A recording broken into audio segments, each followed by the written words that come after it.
coins, culminating with a dramatic, thought-provoking ending about the 5-cent Jefferson nickels of 1980, and an astonishing, but purely fictional, valuation of face value is $80 million. This script is crafted as requested, no headings, visuals, narrator cues, editing instructions, highlighted words, or stars. History is full of objects so commonplace that their deeper significance remains hidden until the slightest twist of fate turns them into stories of immense value. Consider, for instance, a simple piece of metal, copper and nickel alloy, round in shape, about 21 millimeters across, light in the hand and easy to overlook. These unassuming small discs were once pressed by government mints, meant for everyday commerce, to buy a loaf of bread, to tip a hat, to line a meter. Yet centuries later, some carry stories of design artistry, minting errors, material shifts, wartime substitutions, human errors, and whispered legends of extraordinary worth. Long before the digital age, coinage represented both artistry and authority. In 18th century America, early coins proclaimed independence. The first mint used crude dyes, simplistic designs, yet each bore the burden of newfound sovereignty. Fast forward through the golden ages of coinage, and design became rich with symbolism, not merely dollar amounts, but portraits of founding fathers, architectural icons, mottos in Latin, and subtle details only appreciated by the trained eye. Thomas Jefferson, the third president and architect of Monticello, came to be immortalized on the 5-cent piece, the nickel. Since 1938, his left-facing profile adorned the obverse, while his beloved home, Monticello, graced the reverse. The designer, Felix Schlag, never imagined that decades later, one of his creations might be overlooked with the same ease that paperbacks are passed from hand to hand. By 1980, the nickel had become routine. The Philadelphia Mint reintroduced the P mint mark on the obverse, a change that echoed past wartime practices, while the San Francisco Mint produced proof versions, and Denver and Philadelphia churned out vast quantities for circulation. That year, millions of nickels rolled out of mints, hundreds of millions. This did nothing to suggest any intrinsic worth beyond the 5-cent face value, yet numismatic stories are seldom about face value. Errors, whether missing mint marks, doubled dies, weak strikes, or overdates, create a world where the ordinary becomes extraordinary.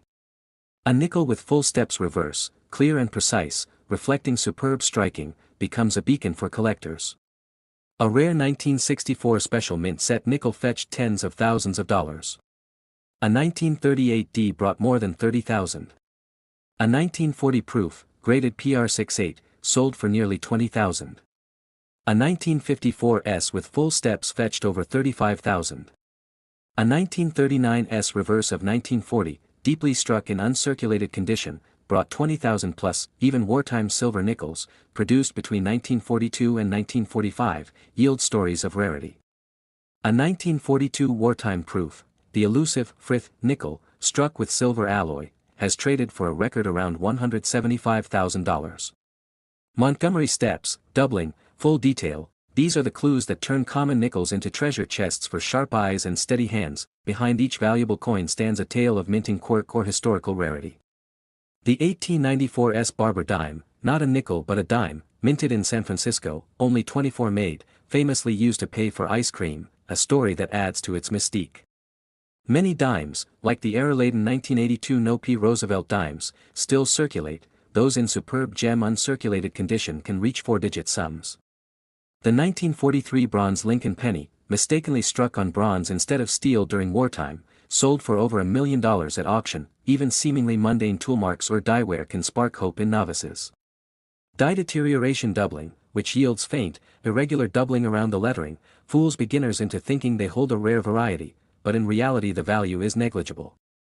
Still, the false excitement touches on how our desire to find hidden value flows in the veins of coin collectors. Some rare coins become famous not for the minting error, but for the saga around them. The 1933 Double Eagle, a $20 gold piece forbidden to be privately held after most were melted, surfaced in private collections, once sold for over $7.5 million, then auctioned again for about $18.8 million. Today it symbolizes the tension between private collecting and governmental ownership, rules and rebellions, and the value of history made tangible in gold. All of these tales converge on one idea: coins are more than money. They are artifacts of art, history, human error, aspiration, rarity, and sometimes pure serendipity. Numismatics becomes a discipline not of counting, but of uncovering.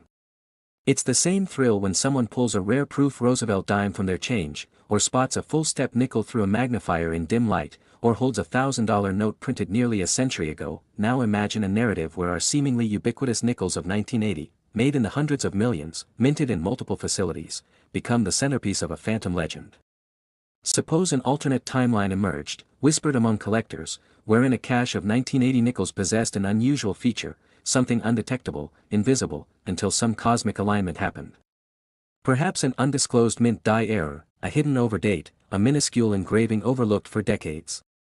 In this fictional myth, despite the enormous mintage, that feature made a handful of 1980 nickels the rarest modern errors ever. Entire hoards looted from bank vaults in clandestine auctions, secret would-be estates, claims of treasure in attics and family mailboxes. Spotters claim that when these coins were struck, the die had inadvertently been polished in a way that left a microscopic, nearly invisible raised dot under Jefferson's chin, one that only scientific imaging could detect. Only a few dozen of these are alleged to exist, and they are said to command tens of millions apiece at private showings. Such a myth resonates with every collector who knows the heartbreak of finding a key date in poor condition, or the envy of early adopters who protected their mint rolls. The fascination lies not in likelihood, but in possibility, because in numisma, possibility often outweighs probability, and belief drives value as strongly as markets. As this fictional legend grows, the whisper spreads that some numismatic fund now assigns the 1980 Jefferson nickel mystical die variety a collective face value of $80 million, purely symbolic, emblematic of the sum total belief and hype surrounding the myth. It's as though the coin itself has become a placeholder for our yearning for serendipity. In reality, as documented by sources, a circulated 1980p or 1980D nickel holds minimal premium, typically face, sometimes modest gain in uncirculated grades. A 1980s proof may reach a few dollars depending on condition.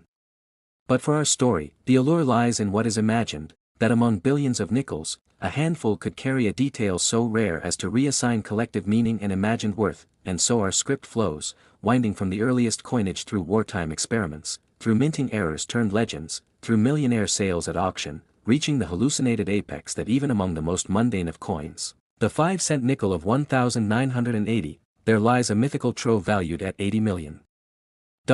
Not for what it is, but for what it could be. And then the ending, voiced not as a narrator but as a final impression. In that lingering moment when you hold a nickel between fingers, ask yourself, could this be one of those impossible few? Could this be worth more than a luxury car, more than a fortune in gold, more than an $80 million legend resting quietly in your palm? Only the years ahead, and the light of belief, will know. Let me know if you'd like adjustments, tone, focus, shorter/longer, more specific coin stories, or deeper immersion in particular eras. Next today 2006 one dime, a flowing narrative, free of headings, visuals, and overt editing instructions, that unfolds like a rich chronicle, weaving together numismatic intrigue, historical marvel, and a climactic focus on your specified 5-cent Jefferson nickels, ending with the glittering notion of a $6 million face value coin, in the quiet hum of coinage, where metals whisper stories of industry, artistry, and accidents. History often hides in the small, unassuming discs we scarcely register. Every Jefferson nickel bears the imprint of Thomas Jefferson's vision, marching alongside Monticello in a delicate dance of design and demand.